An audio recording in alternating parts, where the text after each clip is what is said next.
Good morning, students. I'm T. Dove. In this class, I am going to begin your second chapter, Nelson Mandela, Long Walk to Freedom, from your book First Flight.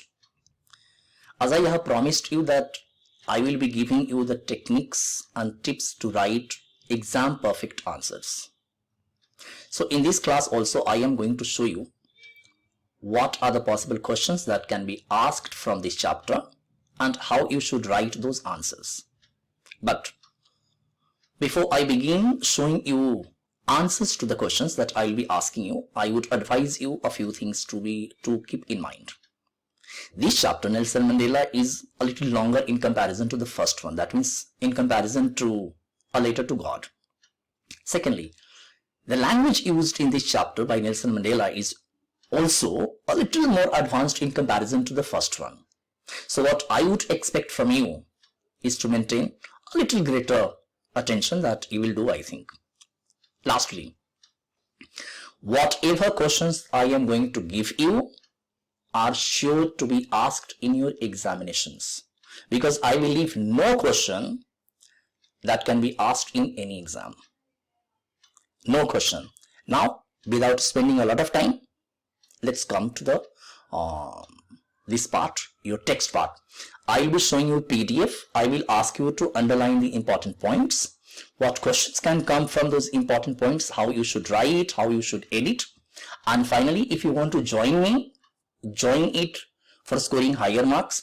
If you do not want to join, then again I would advise you to do one thing. Show your answer to any other teacher to ask whether you can score 100% marks from that answer or not. And if the particular teacher says that you cannot, then you ask him or her to suggest you what you should do. So without spending a lot of time on introduction, let's move on to today's class. So look at the screen and I am showing you what are the first points that you should keep in mind. So here you go. Look here. This is the first paragraph and you read it carefully, and I will be asking you, I will be showing you which questions, which possible questions can be asked from this paragraph. So in this paragraph, Nelson Mandela is talking about 10th May, the day on which he had become the first black president of South Africa. And therefore, this day is significant. So the first question can be this only. And the question can be, what is the significance of 10th May? The answer should be, 10th May is significant because on this particular day, Mandela became the first black president of South Africa. It marked the end of the era of apartheid and beginning of a new democratic government headed by Nelson Mandela. Now, the same question, another question can be asked from the second part of this sentence. And this question can be, in what way was 10th May bright and clear? Answer will be the same points. Now from the second sentence, that is also very, very important question, important sentence, you know. In this sentence, Mandela says that I was pleasantly besieged. This point can be your question. I had been pleasantly besieged by the international dignitaries, and world leaders who were coming to pay their respects before the inauguration. So there can be two questions from here. It can be a 3 marks question. And the question can be, how was Mandela's mood like in the company of dignitaries and world leaders? 1, 2. Why did the distinguished international guests come to South Africa? Answer to this question will be, as Mandela is writing that I had been pleasantly besieged. So your answer should be, in the company of dignitaries and world leaders, Nelson Mandela was happily surrounded by them. And the second part can be answered by, the distinguished international guests were coming to South Africa to pay their respects. That means to show the recognition of the newly elected government. So these can be the two possible questions from the first paragraph. Now let us move on to the second paragraph. Now you look at the second paragraph, and before I ask you the question, you try to understand what this paragraph wants to say, what message it wants to give you, or what is written inside it. And once you look into it, you will find that it is pretty easy, very easy to understand. It's not rocket science to understand it, and write your exam perfect answer. So have a look. The first paragraph is talking about where the ceremonies took place, means where the swearing in ceremonies took place. And answer to this question will be this line. You underline it and write your answer.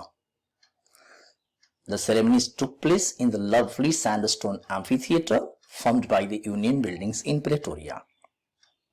Please remember the spelling of sandstone and amphitheater, because usually it happens that when you are going to write your exam, then your book will not be there with you. So you must get mastery over this spelling as well. The second question that I am going to ask you is more important than the first one. You read the second part of this paragraph, which is more important and a little bit more serious also. So have a look. This part says, for decades, this had been the seat of white supremacy. You underline the seat of white supremacy and speak this phrase 2-3 times. It will be, you will be able to speak it and write it properly. And now it was the site of a rainbow gathering of different colors and nations for the installation of South Africa's first democratic non-racial government. Read it once and I am trying to help you understand. So in this part of the paragraph, Mandela is writing that the Union buildings in Pretoria had been a seat of white supremacy. What does this phrase mean? It means that it was a place of racial superiority, or you can say racial dominance, for decades. And the second part of this line says that now, here now means on 10th May 1994, when he became the first black president of South Africa. So now on 10th May 1994, the same place has become a rainbow gathering of different colors and nations.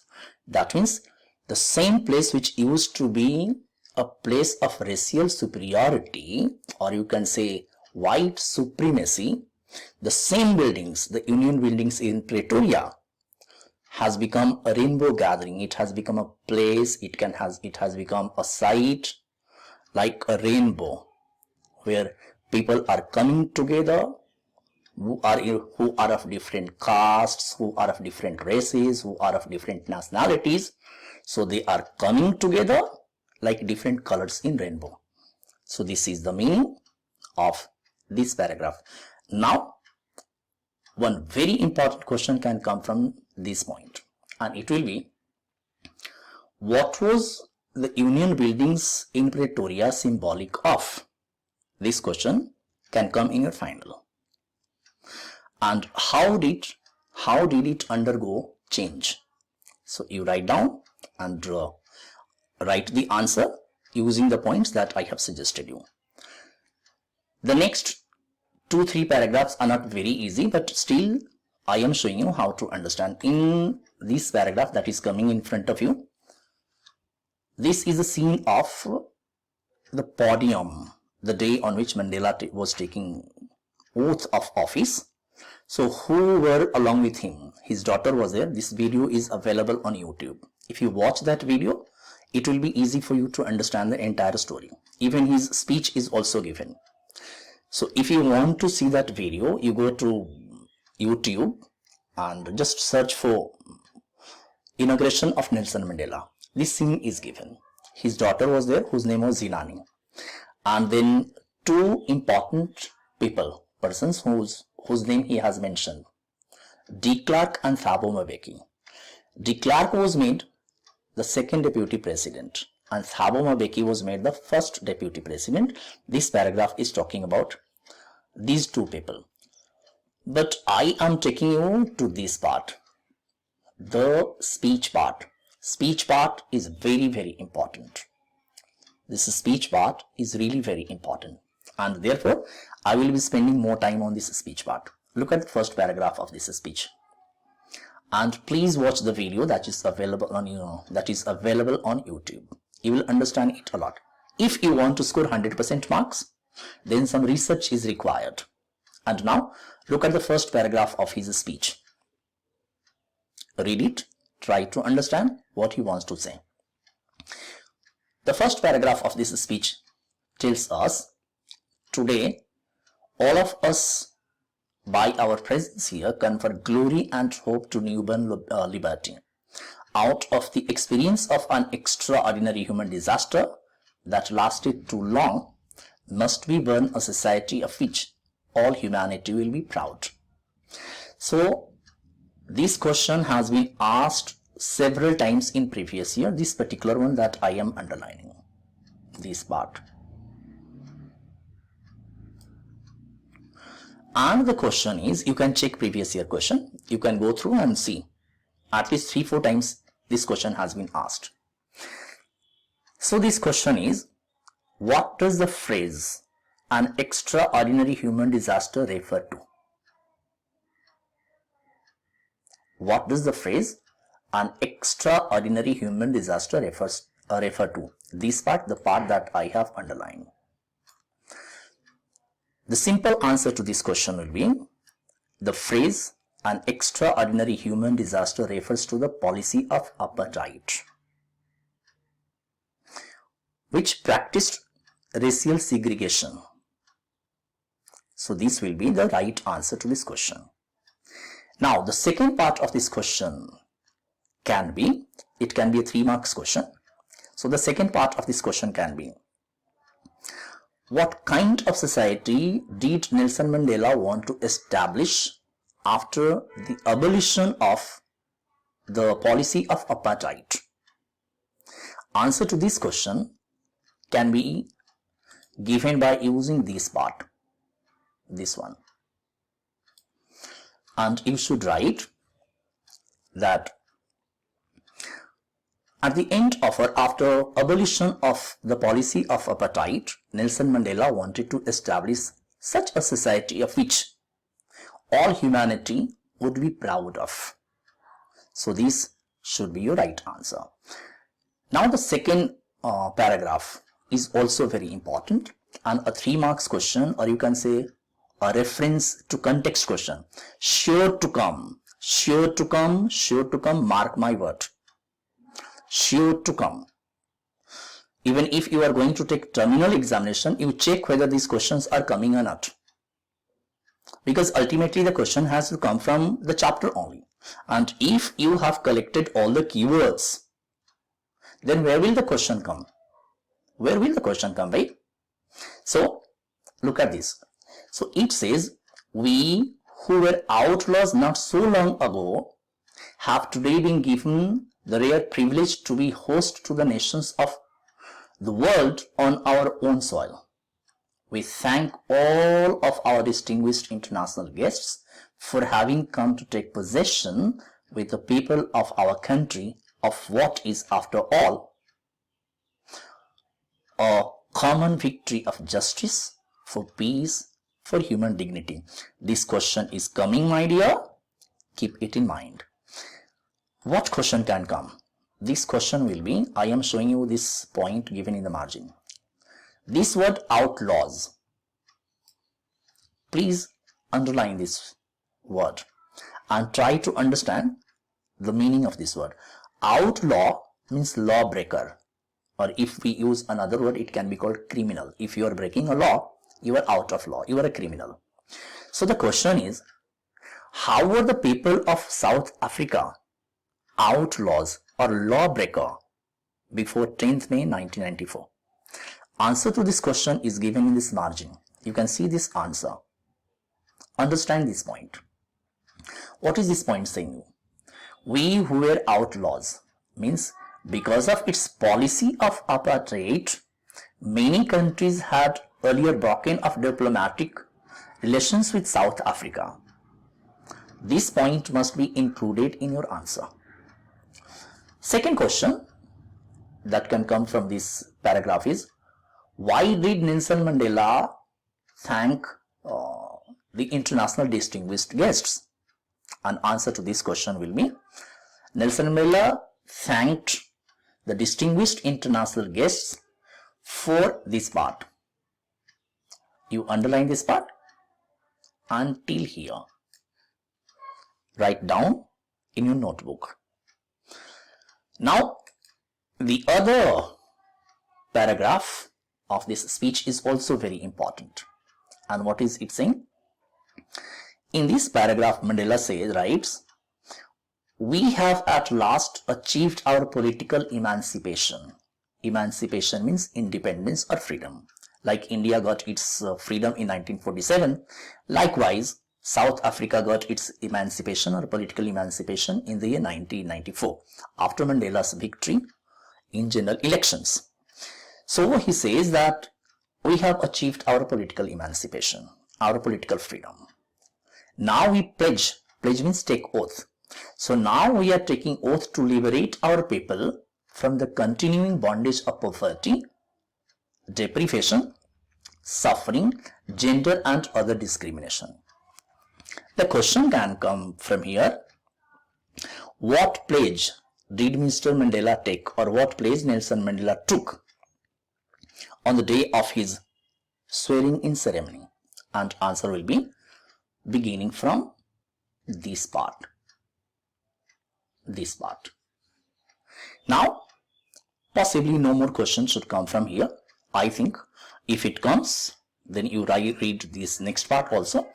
Now let me take you to other important areas of this chapter. Other important areas of this chapter, this paragraph we are talking about, the next paragraph, this one, let us see. So when we talk about this paragraph, the coming paragraph that is in front of you, the first part of this paragraph is not very important because it is describing a scene of an array of jets, helicopters, troops that you must have seen on the occasion of 26 January or Independence Day here in India also. Aeroplanes fly over the sky, so that part is not very important. But this part is important. You underline this part.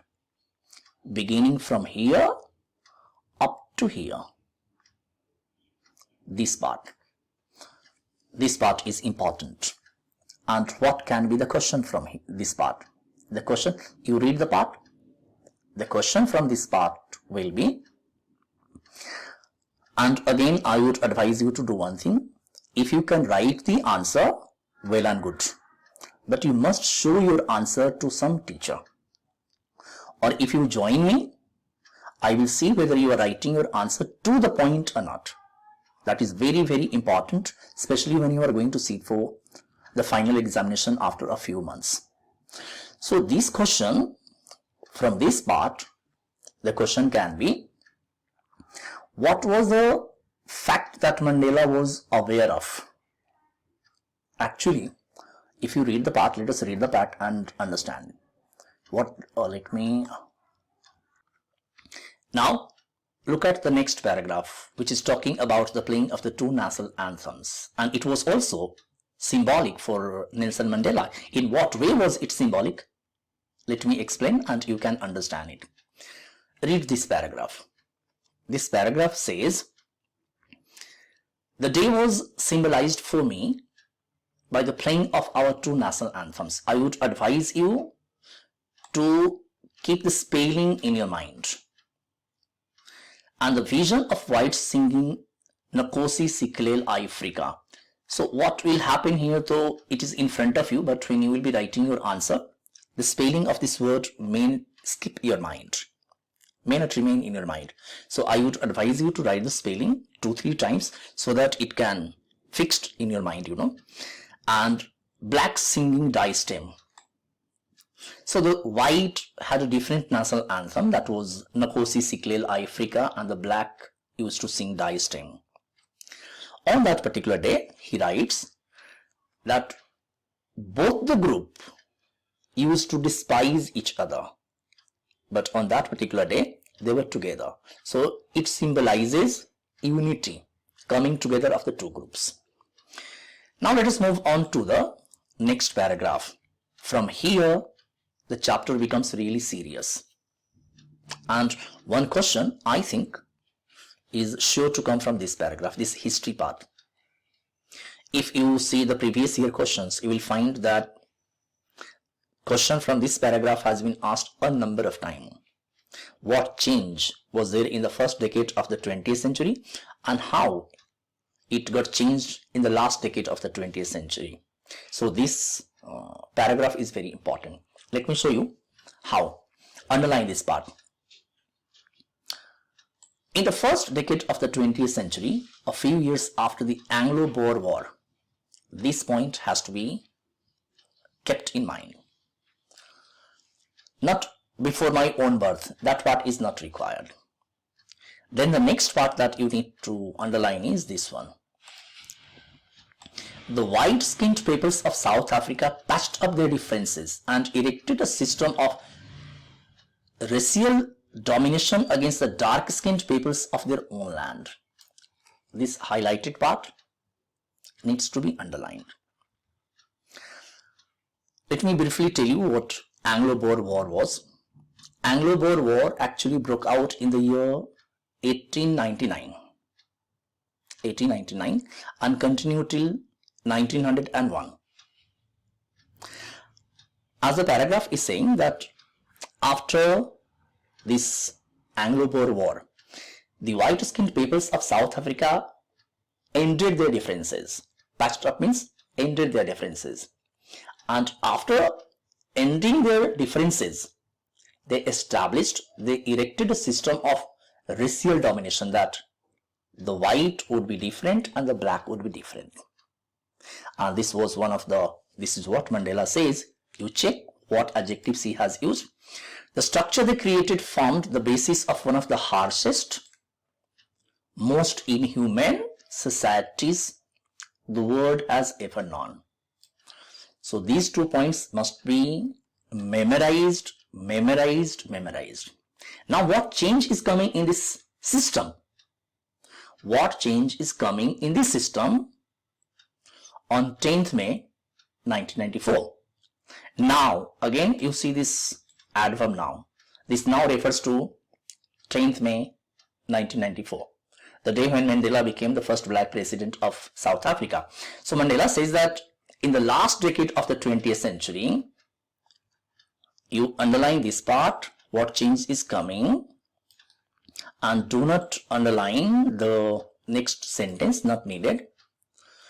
This system was overturned forever and replaced by one that recognized the rights and freedoms of all peoples, regardless of their color of their skin. So what change is coming? After the Anglo-Boer War, the white-skinned people are creating a system that is the harshest, most inhuman the world has ever seen. Point 2. Now that means on 10th May 1994, when Mandela is becoming the first black president of South Africa, this system is abolished. And this system is replaced with a system that recognizes freedoms of all people, whether they are the black or the white or from any nationality. Very, very important question. It will be a question of 6 marks. Long answer type, you can check. Now let us move to the next paragraph. Again, this paragraph is very important because he is talking about the sacrifices made by the people of South Africa before him. This is again very, very important. Underline this part. This part must be underlined. So on this particular day, Mandela says that this day, that means 10th May 1994, when he was becoming the first black president of South Africa, this day was not possible because of sacrifices. So he says that the day had come about through the unimaginable sacrifices of my people. Underline it. And what can be the question? Question can be, First of all, let me explain the other part as well. Then the entire paragraph is very, very important. I felt that day, as I have on so many other days, that I was simply the sum of all those South African patriots who had gone before me. That long and noble line ended and now began again with me. This part is very important. I was pained that I was not able to thank them and that they were not able to see what their sacrifices wrought. Here wrought means done. So a question can come, why was Mandela pained or aggrieved not to be able to thank the patriots or nationalists of South Africa? This question can come. This question can come. Again, one of the most important paragraphs of this chapter is the next one, because we are talking about the policy of apartheid, and this is going to talk about both negative and positive impacts of apartheid. So have a look at this paragraph. This paragraph tells you that the policy of apartheid created a deep and lasting wound in my country and my people. All of us will spend many years, if not generations, recovering from that profound hurt. But the decades of oppression and brutality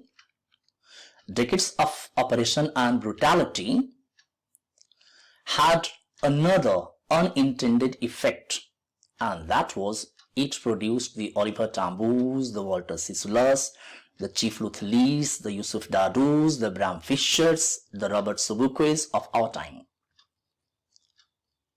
Note down this question. Most probably, it will be coming in most of the examinations. If CBSE frames good question, then obviously, so far as the apartheid was concerned, it had negative impact on South Africa. But here Mandela says that it had, here underline it, here, but the decades of oppression and brutality had another unintended effect. So what was the positive effect of the policy of apartheid? This can be the question here. What was the unintentional, inadvertently means unintentionally. So what was the inadvertent or unintentional positive impact of the policy of apartheid? Answer will begin from here. Answer to this question will begin from this point, and it will go to the entire paragraph. It will go to entire paragraph. Now let us move to the next part of the chapter. Now look at the coming 2-3 paragraphs. These are very, very important paragraphs because many questions have been asked from them. So it becomes important for us to understand each and everything over here. You can see any previous yearbook, you will find 2-3 questions from these 2 paragraphs only.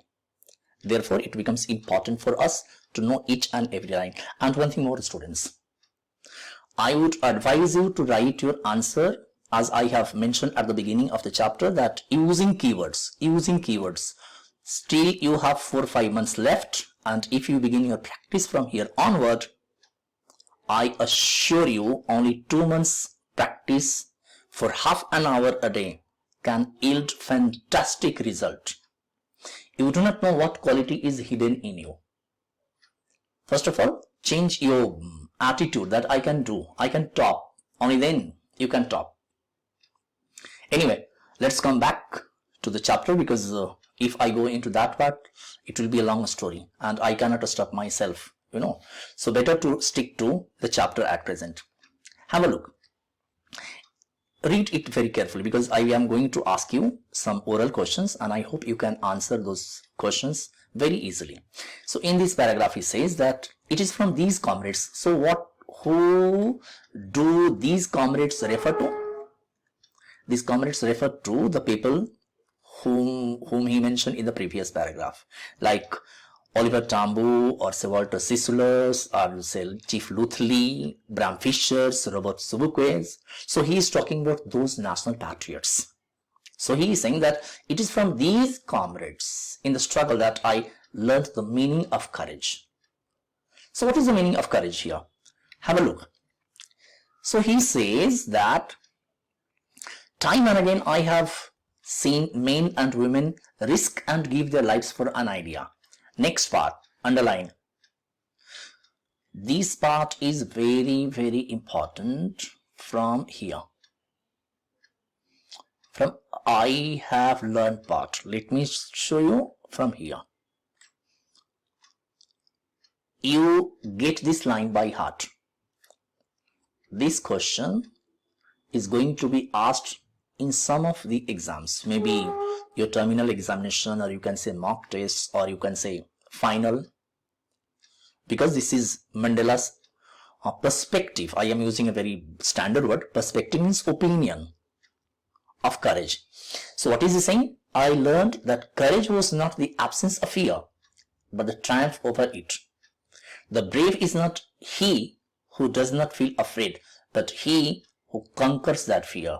So the question will be, what is courage according to Nelson Mandela? Or what does Mandela think courage is about? What is courage according to Nelson Mandela? So this same question can be asked in a number of ways.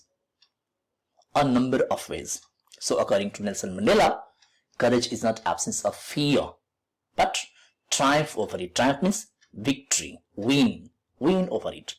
According to him, the brave man is not he who does not feel afraid, but he who conquers that fear, who wins over that fear. I also agree with him. Another very important paragraph is this one. Now this paragraph is summarizing the two communities of people. He says that no one is born hating another person because of the color of his skin, or his background, or his religion. People must learn to hate, and if they can learn to hate, they can be taught to love, for love comes more naturally to the human heart than its opposite. If I ask you the meaning of the word opposite here, what do you mean by here? Suppose the question framer is interested in knowing the meaning of the word opposite here, and you say, if you memorize the literal meaning or dictionary meaning of the opposite, that opposite means contrary. No. Here this word opposite stands for the word hate. So the question can be this part. This is very, very important. Starting from here.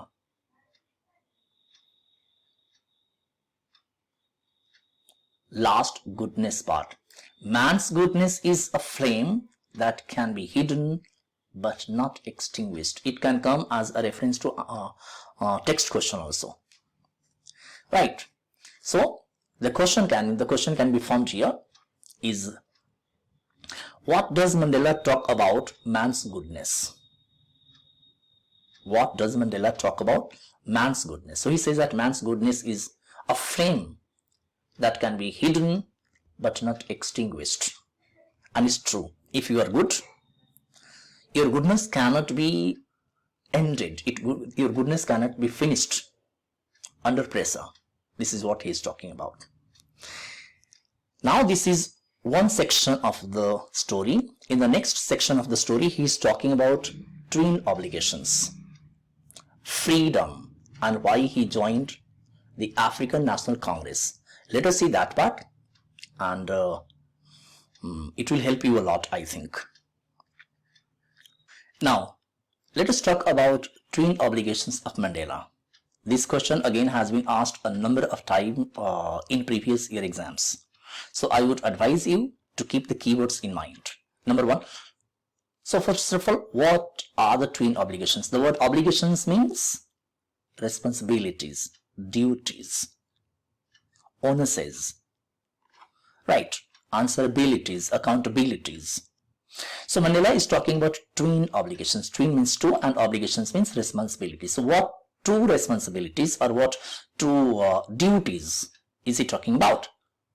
Number one, you can mark it, obligations to his family, to his parents, and to his wife and children. This is obligation number one, responsibility number one. Mandela says that my first responsibility or my first obligation is towards my family. And then the second obligation is the obligation to his people, his community, his country.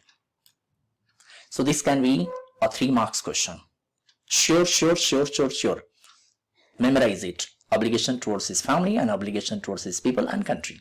Now, what challenges did people of South Africa have to face in fulfilling these twin obligations? Mandela is talking about these challenges in this paragraph. So he says that in a civil and humane society, each man is able to fulfill those obligations according to his own inclinations and abilities. But in a country like South Africa, it was almost impossible for a man of my birth and color to fulfill both of these obligations.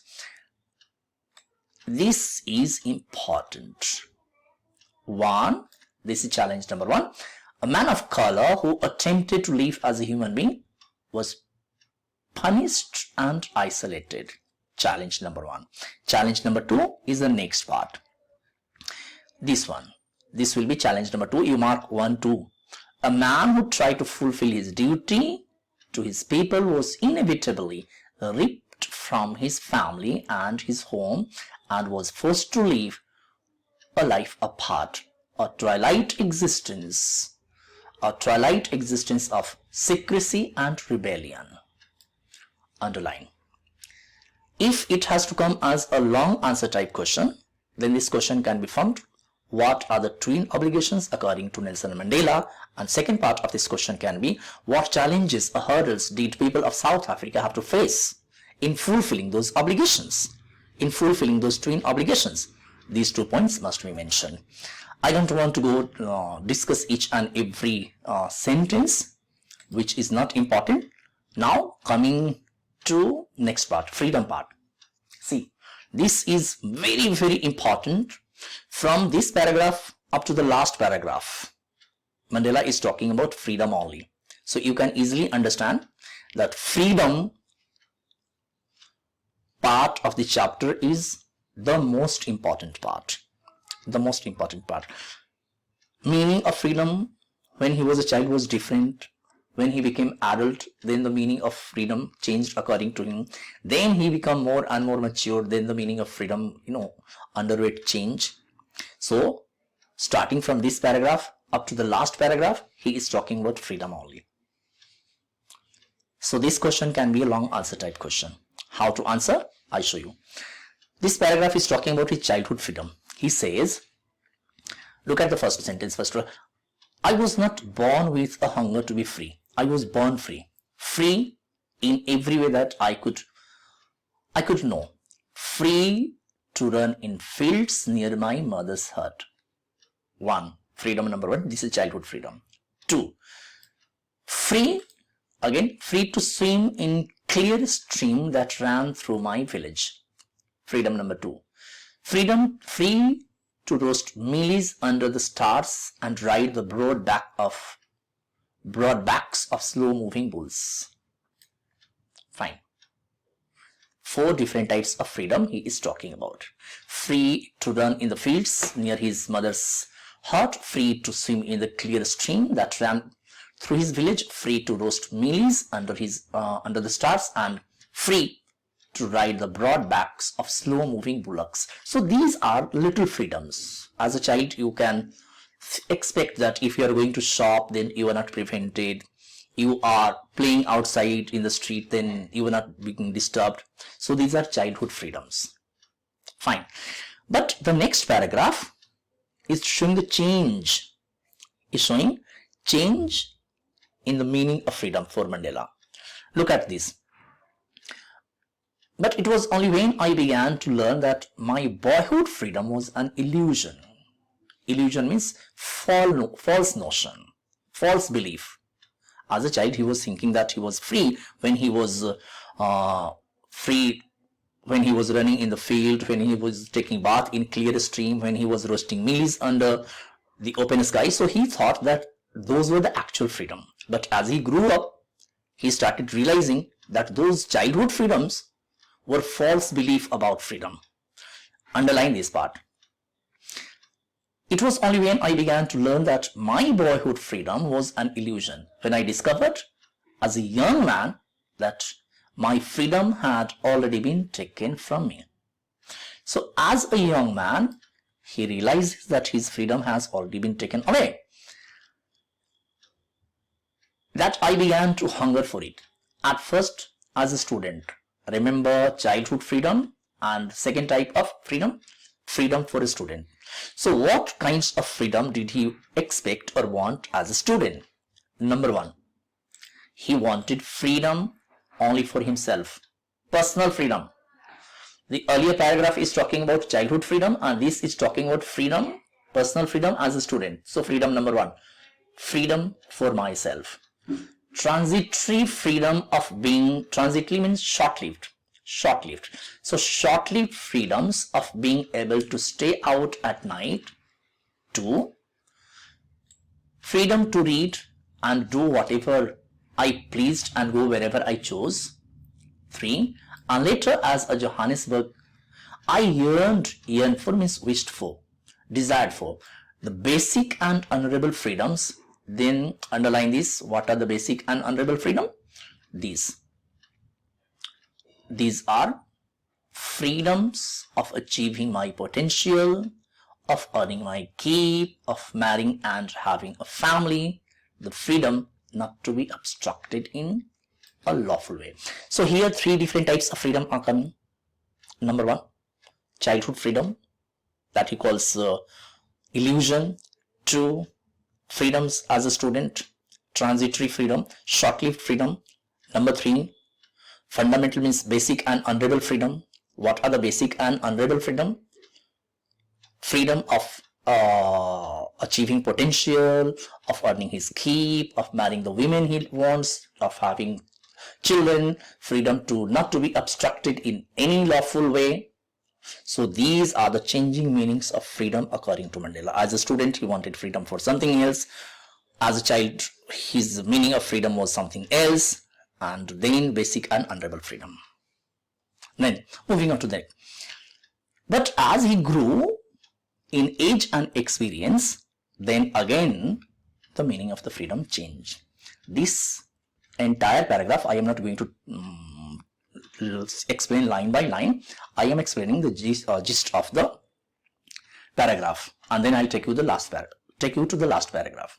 So in this paragraph he is talking about that when he realized that not only he was not free, but his brothers and sisters, the members of his community, the people of his societies were also not free, then he joined this. Then he joined African National Congress. And when he joined African National Congress, that political party, then all hell broke loose on him. Then he was being tortured, he was being subjected to different kind of brutalities, and then lastly he writes what change came in him. This paragraph is talking about, see what he says, that it was this desire for freedom, for the freedom of my people to live their lives.